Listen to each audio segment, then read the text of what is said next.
Hello, Christian ethics class, and welcome to this next lecture in our class. And in this lecture, I'm going to be talking about universal, subversive, and ecclesial ethics. I'll be introducing these categories briefly, and then in this lecture, we'll spend some time talking about universal ethics. So what do we mean by these categories of universal, subversive, and ecclesial? And these categories are really kind of convenient and interesting ways of putting different broad approaches to ethical thinking and to theological ethics into some broad categories. And they're the categories that our textbook authors use. I like our textbook for using these categories, although I do think they are a bit artificial. There are people who you might put in the universal camp who have subversive elements and ecclesial elements, and vice versa, right? All of these different sort of buckets or ways of thinking certainly can overlap, but just as a framework, as a heuristic, a way of putting it together, I think it's somewhat helpful for us. So what do we mean by these categories? When we talk about universal ethics, the notion here is that there's some kind of higher norm that is available to everyone in some sense, and that is applicable to everyone. Available to everyone and applicable to everyone. And what we mean by that, by being available, is that all human beings who are sort of functioning properly, who are functioning rationally, or perhaps whose intuitions are working properly, are able to discern the sources and are able to discern at least the basic principles of ethical reasoning and of what is required of them to live a good life. And further, that those requirements, at least at some level, at least at some higher level, are going to be applicable to everyone. And at least some of those requirements are going to transcend culture, are going to transcend time and other kinds of differences like that. The category of subversive ethics is going to be an ethical approach that kind of methodologically and philosophically is, maybe we can even say ideologically, is going to be committed to thinking about ethical issues first through the lens of people who have historically been marginalized. So we might say that the perspective of women, or we might say the perspective of racial minorities, or we might say the perspective of the poor, the perspective of the working class. All of these kinds of perspectives ought to be emphasized in ethical reasoning. And part of the background of that is the notion that historically universal approaches to ethics have been put forward mostly by white male people in the Western world, beginning all the way from the roots of it in ancient Greece, some of which we've looked at with Plato and so on, all the way through Western Christendom, all the way through to the modern period. And that because of that, insights of other people, other voices have been marginalized, and we need to bring those voices to the fore.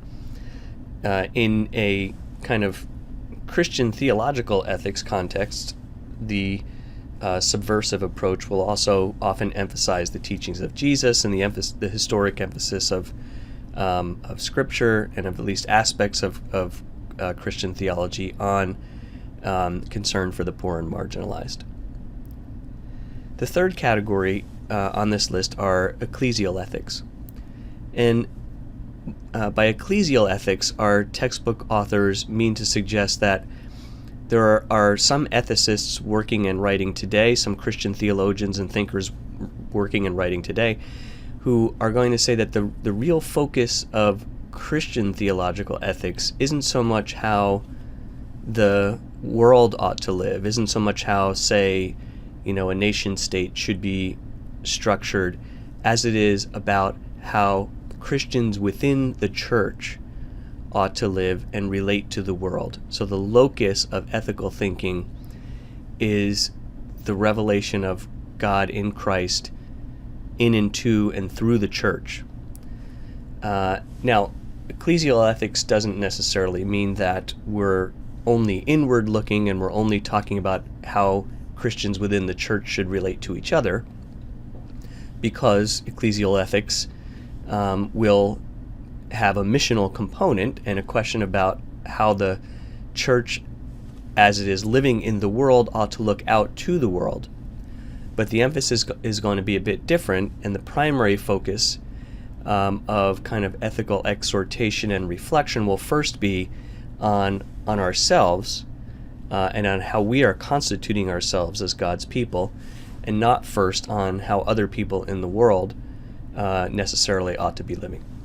So I hope you can see that there are some differences in emphasis between all of these approaches, but on the other hand, there are some similarities, because each of these approaches is seeking to get at what it does mean to live a good life and what God's purposes are in and for the world. And all of these approaches are trying to gather together their different nodes of the web of theological ethics that we looked at last week, these questions about nature and grace and law and discipleship and church and eschaton, right? All of these kinds of things are all implicated in each one of these approaches. And as I said, there are thinkers who overlap between them. I think, my comments here from my own perspective, hope you're getting a little bit of a sense, and you'll probably see it throughout the semester. I think each of these perspectives has merits. I think a well thought through Christian theological ethic probably draws on each of these approaches in various ways. So what we're going to focus on for this week is primarily this category of universal ethics, and then next week we are going to focus on the categories of subversive and ecclesial ethics. So I want to break down, I mentioned already this general notion of this category of universal ethics, that there is some aspect of thinking through what it means to live a good life that is accessible, at least in principle, to everyone who is sort of functioning properly, and that is, at least at some level, applicable to everyone, regardless of time and culture and circumstances.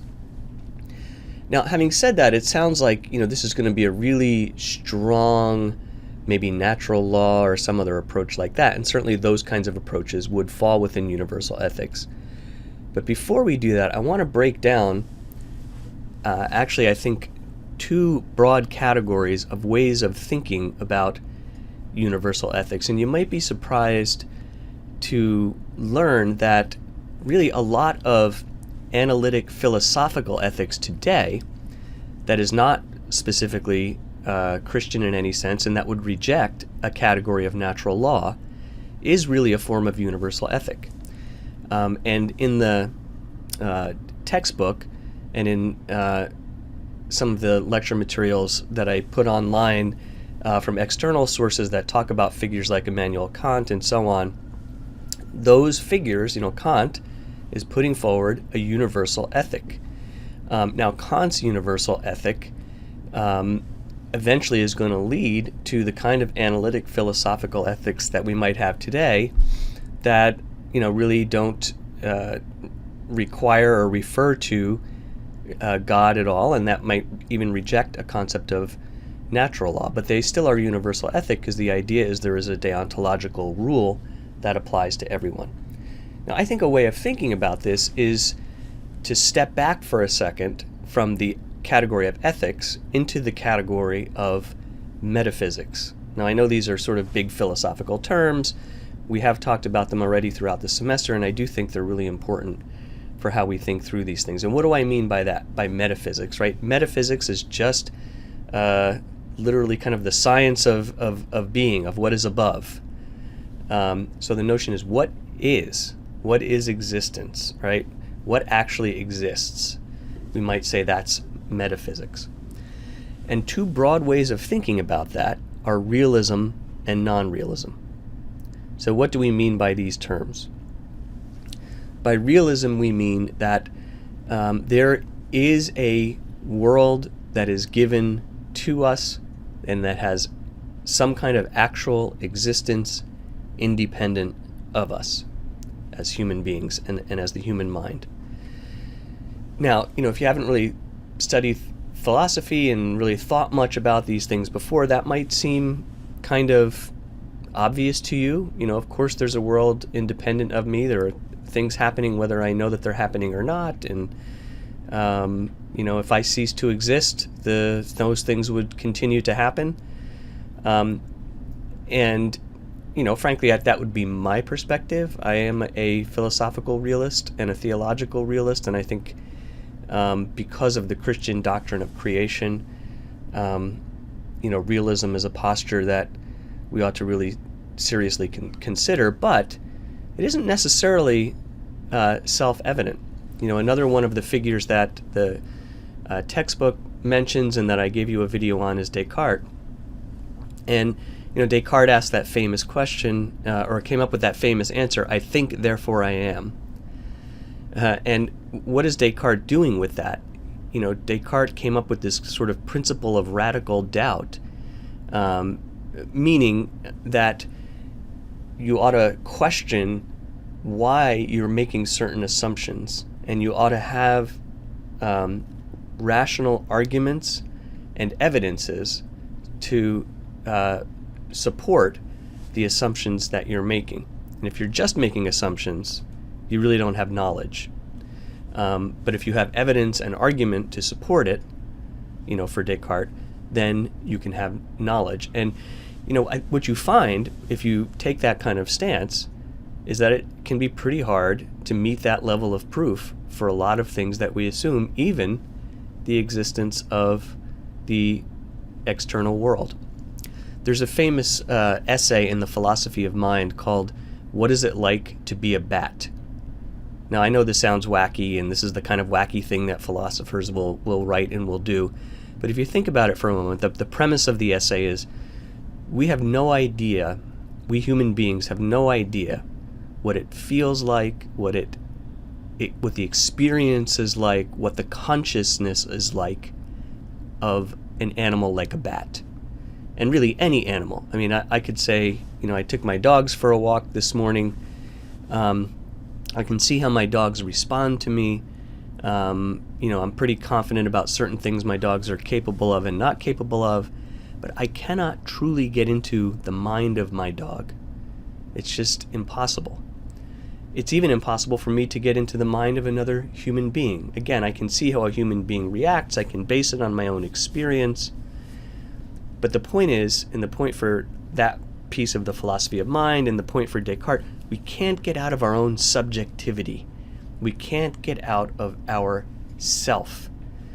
And you therefore have to either make some assumptions that myself is actually real, it's not a dream or an illusion or a projection of some, we speak of Descartes' demon. It's not a projection of some just evil being that's having a bad dream, all kinds of crazy things like that sound crazy.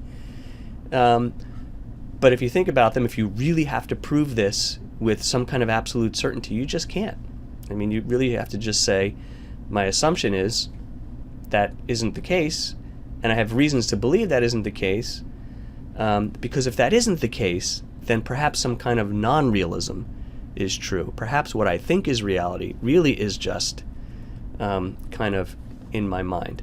So I think realism is what makes sense. I think there are theological reasons to believe it. I think it's important to the coherence of Christian theology, but there are philosophical reasons to reject realism, and there are even some theologians who would fall into the camp of non-realism. And indeed, there are robust debates in philosophical theology today about realism and non-realism, and I'm not going to pretend that it's necessarily simple to demonstrate one over the other. Okay, so how do these categories of metaphysics relate to ethics? Well, first thing they relate to is questions of epistemology. So I've given you this term metaphysics. I'll give you this term epistemology, and epistemology is the science of knowing. How do we know what we think we know? And again, if you're familiar with this at all, there are enormous debates about this. These debates spill over, certainly, into theological method. I think about 10 or 15 years ago in evangelical theology circles, with the beginnings of the emerging church and some other people along with some of those movements, there were huge debates about whether the correspondence theory of truth is really a viable theory, whether there are other theories of truth, how closely are certain kinds of evangelical theology tied to strong versions of the correspondence theory of truth that really don't make, that are really hard to sustain, and so on and so on. So these are live debates, very real debates. So when we talk about metaphysics, we talk about epistemology, how do we know things? And then when we've kind of worked through some of those questions, then we can ask, well, then how do we know what it means to live a good life, right? So I think the proper order of things, the proper way of thinking through things is this. Metaphysics, what is? Epistemology, how do we know what is? And then how do we apply that to how we ought to live? Okay, so, and the text mentions some of these things. And broadly speaking, a realist approach leads to some kind of correspondence view of truth. Now, a correspondence theory or view of truth can be a very basic and simple statement that what is true are statements that actually correspond to what is, right? So if I say, I'm looking out my window in my office at the law school right now as I'm narrating this lecture, and it's drizzling, it's raining, and if I say it is raining outside my window, that is a true statement if in fact that corresponds to the state of affairs outside my window. It is an untrue statement if in fact it's sunny outside and not raining. That's a very basic way of thinking about a correspondence view of truth. Non-realist approaches tend toward more of a coherence view of truth. So the notion here is that, I can make a statement like it is raining outside my window, and that statement might have a certain kind of meaning to it, but it can have all sorts of different sorts of shades of meaning. You can ask, well, when you say raining, can you be, how specific can you be about that? And it's also a statement of, for me, what I'm experiencing looking out my window. So for a coherence view, the idea is, well, how well we can kind of spend forever getting into how closely a human statement actually corresponds to some presumed real state of affairs, and we may never get to the end of that. And perhaps it's not even possible for human beings to get to the end of that. So really the best we can do is say, well, what you're saying, take a whole bunch of other assumptions about your ability to perceive what's going on about outside your window, about the accuracy of those perceptions, about the use of language and terms like drizzle or rain and the shades of meaning, and so on. And it hangs together effectively, right? There are not huge gaps in how all of that hangs together. Whereas if I said, there is a space alien right now projecting on a huge screen out my window rain, but it really is not raining. It's just a projection by a space alien. Now, that obviously sounds crazy. It would be a crazy thing to say, because, in large part, it doesn't cohere with a lot of other stuff we know. We've never experienced space aliens before. They may not even exist. I came in, to work this morning. I drove my car. The rain fell on my head. You might be somewhere in the, southern New York, northern New Jersey kind of area, and you've experienced rain too. You can turn on the news, all these different things. It just doesn't fit together with everything else. That's broadly a coherence view. Now, as you can see again, right, I'm kind of giving you these buckets. I'm separating these things out. there are lots of ways to think all this through. Correspondence doesn't, do away with coherence as a valid notion, and coherence doesn't necessarily do away with correspondence, right? Realism doesn't necessarily mean a really naive kind of realism. It could include various shades of understanding, and it could very well recognize the vagaries of human language. I say it's raining outside my window right now. If I were a meteorologist, right, I might describe that in more scientific terms, and I could just talk about a percentage of humidity and a level of precipitation, right, and so we could get more and more specific. So I want you to see that these are useful ways of thinking. There are varieties of shades. It's not that you necessarily have to, firmly fight one against the other, although I do think ultimately you have to think through broadly what your positions are. Okay, how does this all relate then to ethical positions? Broadly speaking, a realist approach is going to lend itself to a couple of big categories of if you're approaching it from the perspective of universal ethics, of universal ethical thought. One is naturalism, and by naturalism, don't necessarily mean here a metaphysical naturalism. You could be a metaphysical theist, a Christian, or some other perspective that believes in a God that doesn't believe nature is all there is. But the idea here is that from the way things are, from how they're given to us, we can begin at least to discern some principles about how we ought to live, at least some high-level principles. And this is, a natural law kind of approach. So we can see that human beings simply are sociable creatures. We need to relate to each other, or we wither and die, literally. And given that we need to relate to each other, there's ways of relating to each other that help us flourish and experience,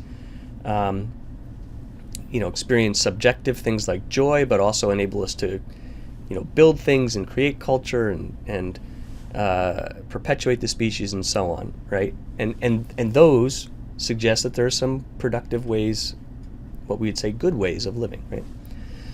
Another way of thinking about it is intuitionism. And so intuitionism will say that,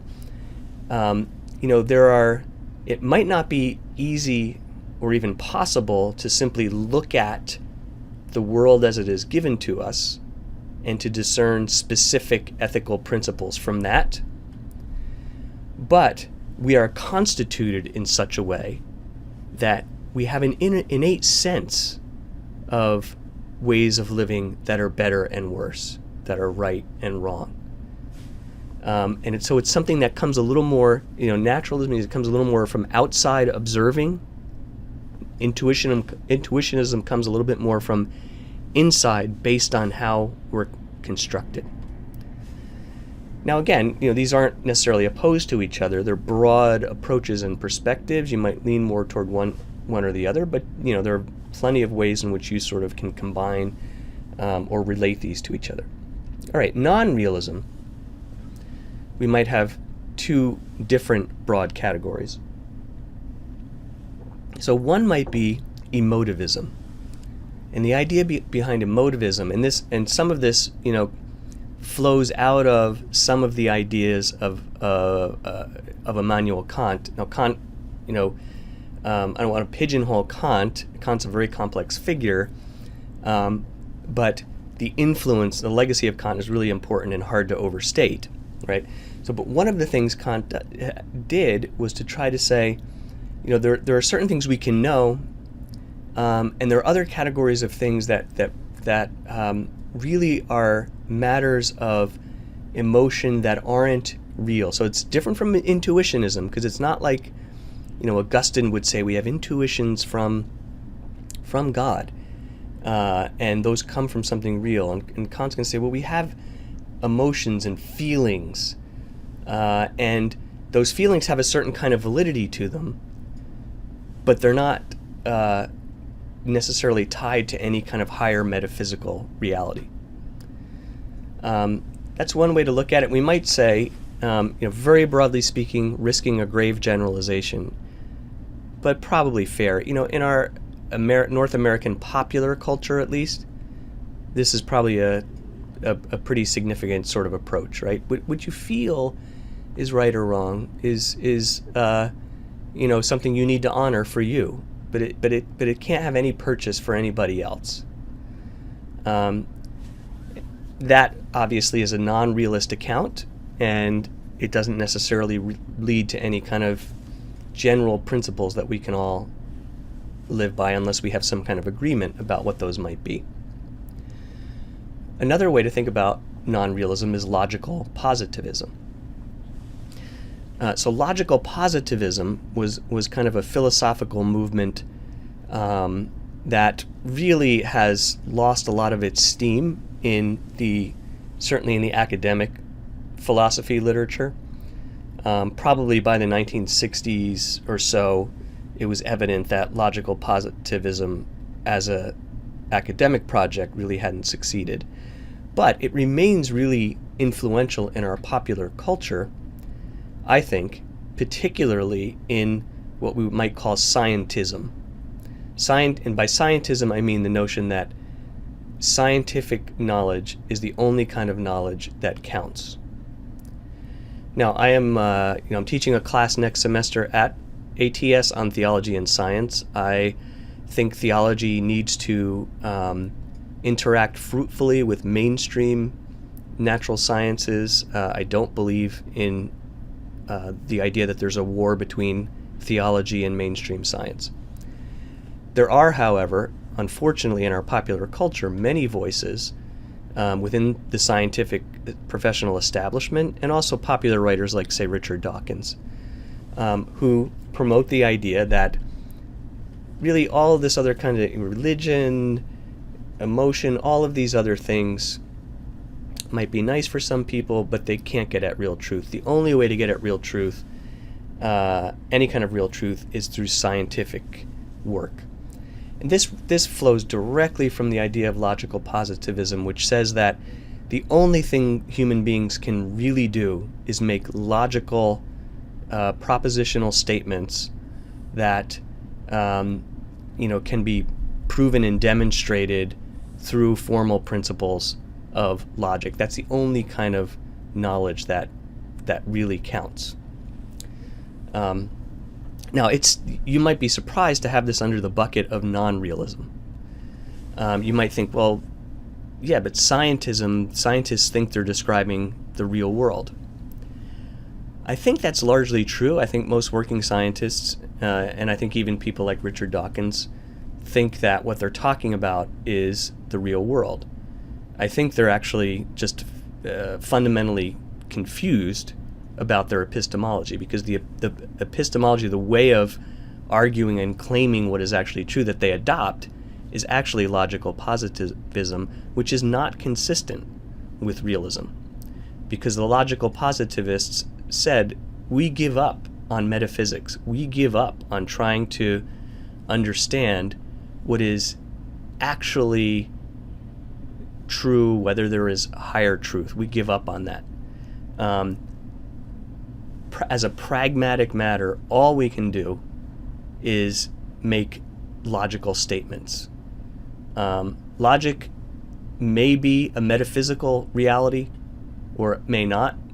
We're just going to set that aside, and we're not even going to try to get at that. So it is fundamentally a non-realist approach. Now, again, if you look at both of these kinds of approaches, we're not necessarily going to dismiss them out of hand, even if we adopt a kind of metaphysical realism. Certainly, if you were taking any kind of natural law type approach, you're going to employ the tools of logic, right? Of course. If you're taking an intuitionist kind of approach, you're going to think carefully and look carefully at human emotion. But you're going to have a somewhat different view about how that all relates to ultimate things. Okay, so now let's just shift gears a little bit, and let's talk about some particular forms and applications of categories of universal ethics. And what I'm going to do here is I'm using some graphics that were created by a colleague of mine at Seton Hall Law School, Brian Shepard. Every summer, Brian teaches an Introduction to Justice session for our incoming law students. And he uses a book by Michael Sandel called Justice, which is a really good book. And Brian has given me permission to use these graphs in this video lecture with you. And I think they're really helpful. They track a lot of what's in our textbook, in our chapter, but they apply it also to some other thinkers and concepts of justice. So you'll notice we have here three categories: welfare, utilitarianism, freedom-based approaches, and virtue ethics. So let's talk about these freedom-based approaches first. So our textbook talks quite a bit about Immanuel Kant, and rightly so. He is, as I mentioned before, and as the other videos that I gave you for this week demonstrate, he is a pivotal thinker in modern philosophy and modern ethical thought, and he is a thinker with which we have to grapple, even if ultimately we find that we have some disagreements with him. And as I mentioned in connection with the previous slides, Kant is seeking to ground philosophical thought, epistemology, ethics against forms of skepticism. And he's seeking to do it in a way that doesn't require reference to any specific religious dogma. And he ends up coming up with, or putting forth, what is called the categorical imperative. And the categorical imperative, as the text mentions, means that categorical means it applies to everyone everywhere. So he's trying to come up with rules that would apply, kind of rationally thought through, would apply to everyone everywhere. Now, he's not a natural law thinker, so he's not trying to derive these just from observing nature. But what he's trying to do is say, if I think about this rationally, this makes sense to apply this to everyone everywhere. So note that Kant is a deontological thinker, right? Deontology means that you're formulating your ethical thought with reference to rules that apply to everyone. So your text on page 123 and 124 lays out different formulations of the categorical imperative. So act only according to that maxim whereby you can at the same time will that it should become a universal law. Or act in such a way that you treat humanity, whether in your own person or in the person of any other, always at the same time as an end and never simply as a means. And all rational beings must so act as if they were through their maxims always legislating members in the universal kingdom of ends. So what is Kant getting at that? He's saying, if we're going to have a system of ethics that rationally makes sense, then we all ought to be putting forward, acting in such ways that our actions would apply to everyone. They're kind of like rules that could apply to everybody. There are no rules that just apply to me. And every individual human being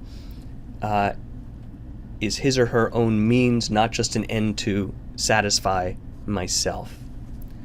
Now, those all sound like very good principles, and I think they are very good principles in general. And as the text notes, they of course sound very much like parts of the Golden Rule that we find Jesus putting forth in the Gospels.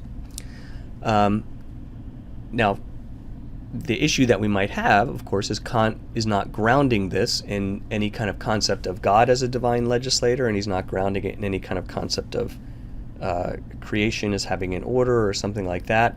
And there are big questions about whether it really holds up rationally, whether it doesn't in fact beg some questions about realism and non-realism and so on. So that's one really broad, important approach. Another really broad, important approach under freedom-based approaches is we can put libertarianism. Now you see a lot of libertarian-type arguments in our contemporary American political debates. The Republican Party is not the Libertarian Party, but sometimes you'll hear arguments that sound very libertarian, especially from the more economically conservative ends of that party, and also from parts of the party that are interested in things like gun rights and things like that. Now, there are parts of Republican politics that shy away from libertarianism, and you'll hear the actual libertarian candidates say things like, we ought to legalize drugs.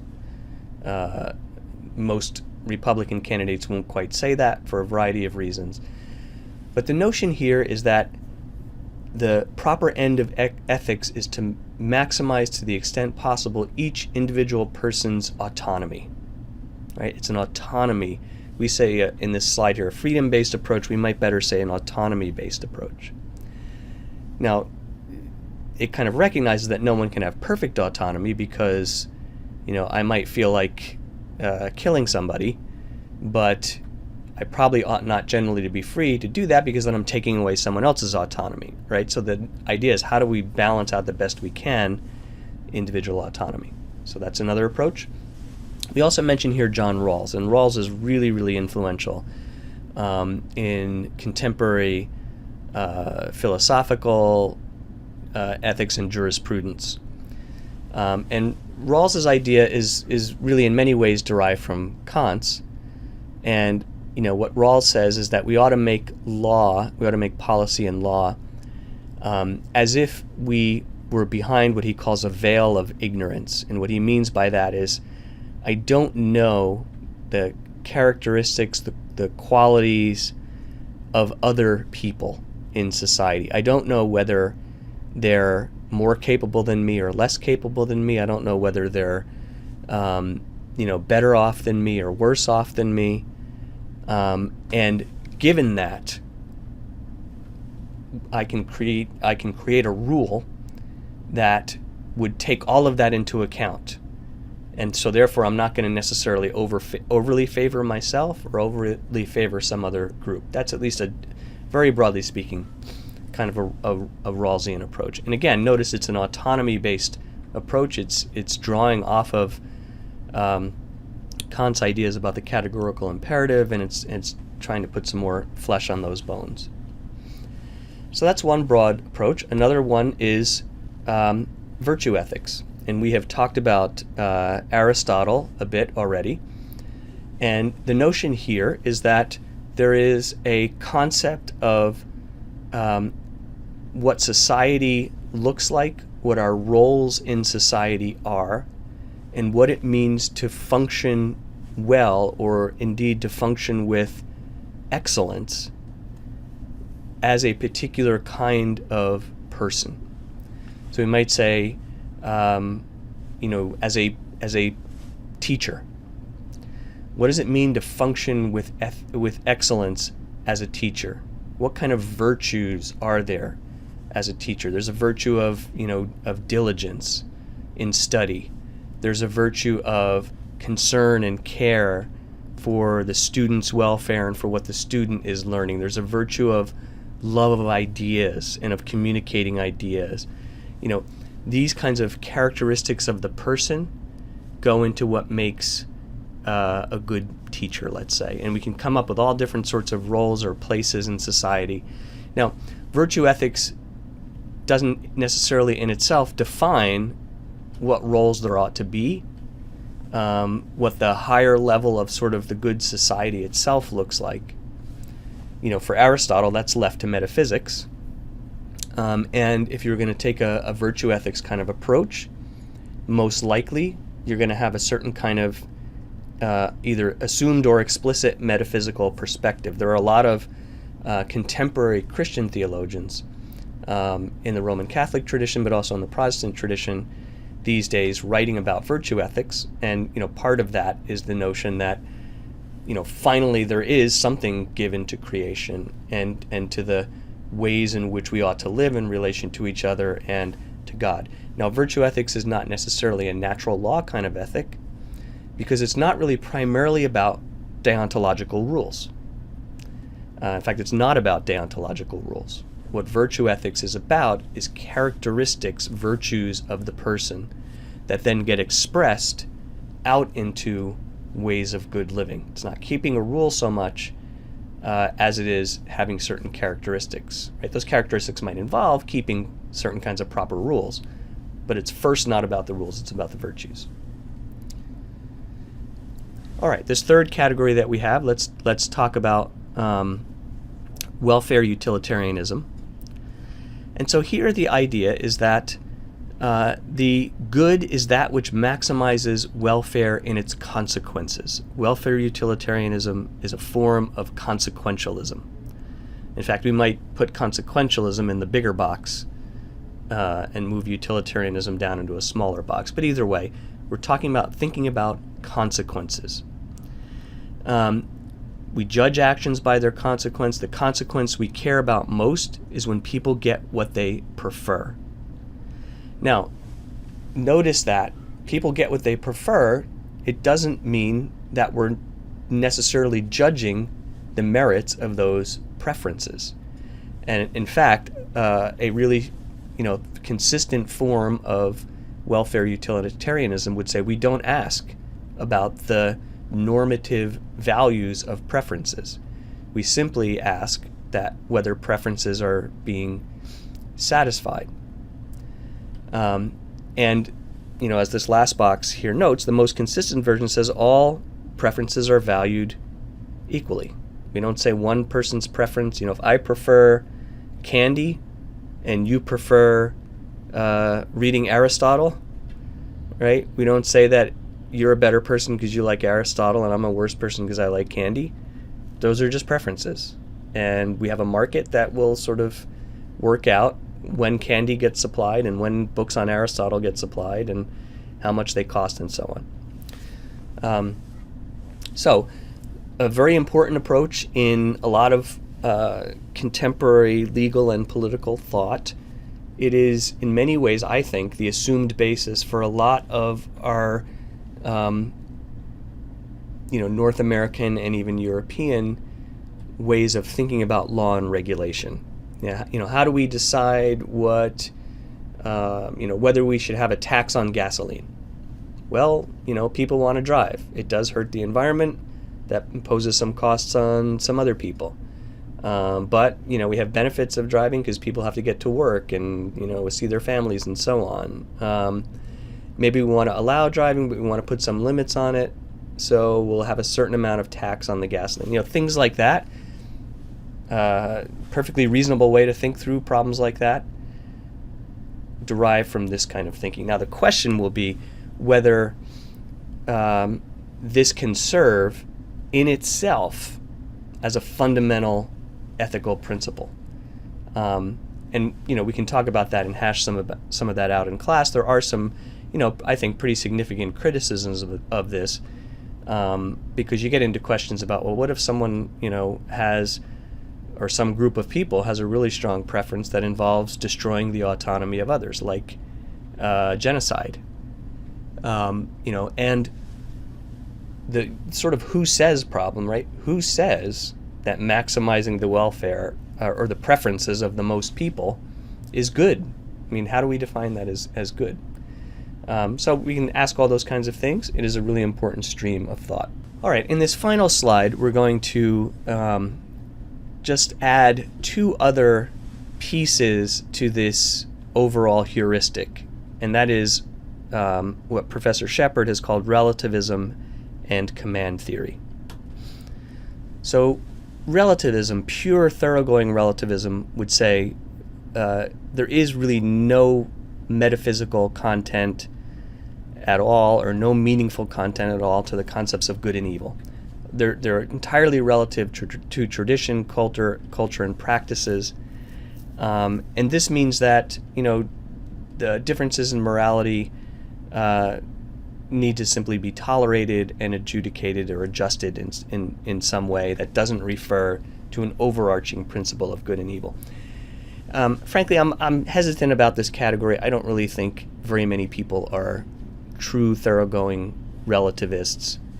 I think if you look at each of the categories that we've mentioned, there are elements of relativism within each of them. Now, maybe it's wrongly said, not relativism as an ism, as an overarching ism, right? But of course, each of these approaches, and any approach we might take, is going to have to recognize that there are differences in time and in culture and in practices, and is going to have to deal with those. Now, it might at some point say that, one expression of difference is less valid than another, or maybe one expression of difference is simply invalid, right?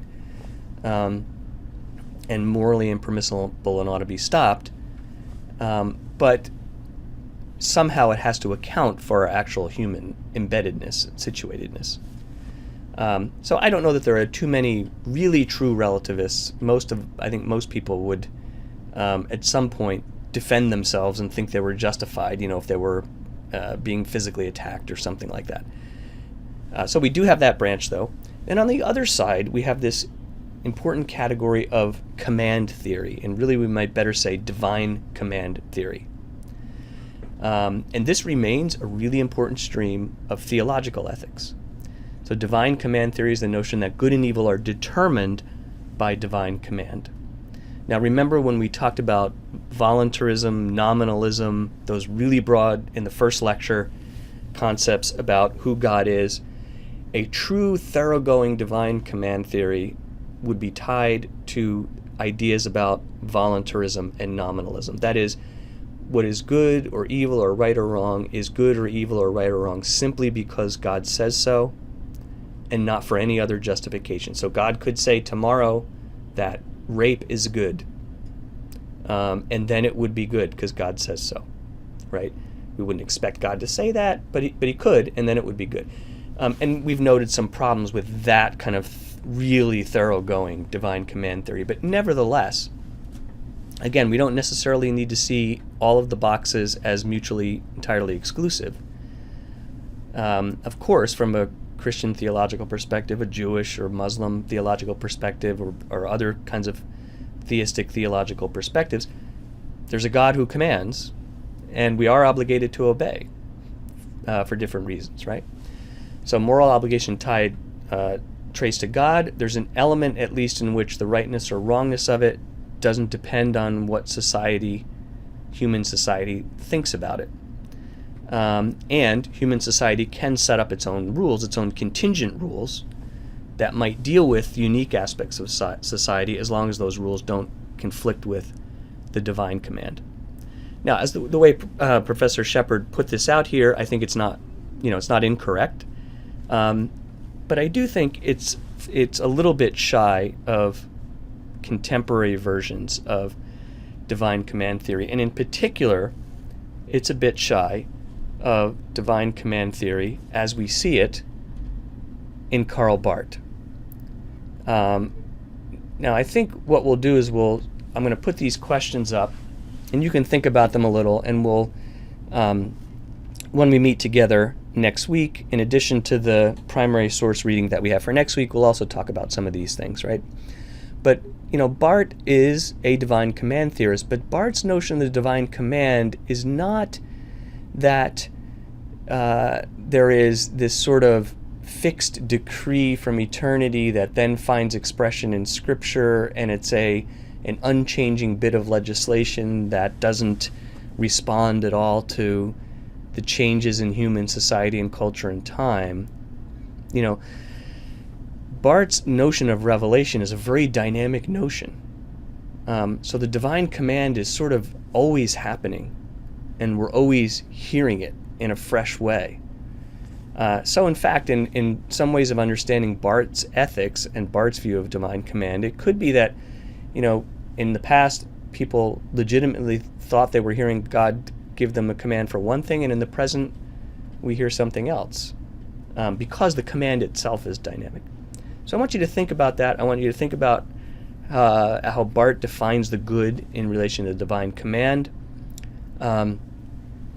how Barth's concept of the command relates to and changes ideas about intuitionism or emotivism. And think about this, and I think it's actually a contested question that I don't think anyone really has an answer to. Is Barth a realist or a non-realist? It's actually a very interesting question if you study Barth. So we have that piece on divine command. We also have, that I gave you to read for this past week, Aquinas on the natural law. Aquinas is, the certainly preeminent source, one of the preeminent sources that we're going to go to historically for natural law kinds of thinking. And there are a whole variety of ways to interpret Aquinas. There are different schools of thought. There are in many ways competing schools of thought. And I want you to think about this. What is Aquinas saying about being and metaphysics in relation to the natural law? I think, and I'll reveal some of my cards here. I fall into a school of thought about Aquinas, that Aquinas is first talking about metaphysics, that he's not talking about reason apart from God, and that he's not sort of trying to give proofs of God or of natural law apart from already having some theological presuppositions and beliefs about being and God. That's what I think, but what do you think from what you've seen? What he says about being, what does Aquinas say is our natural inclination? What does Aquinas mean by nature? It's an interesting thought, and how does that relate to the category of grace?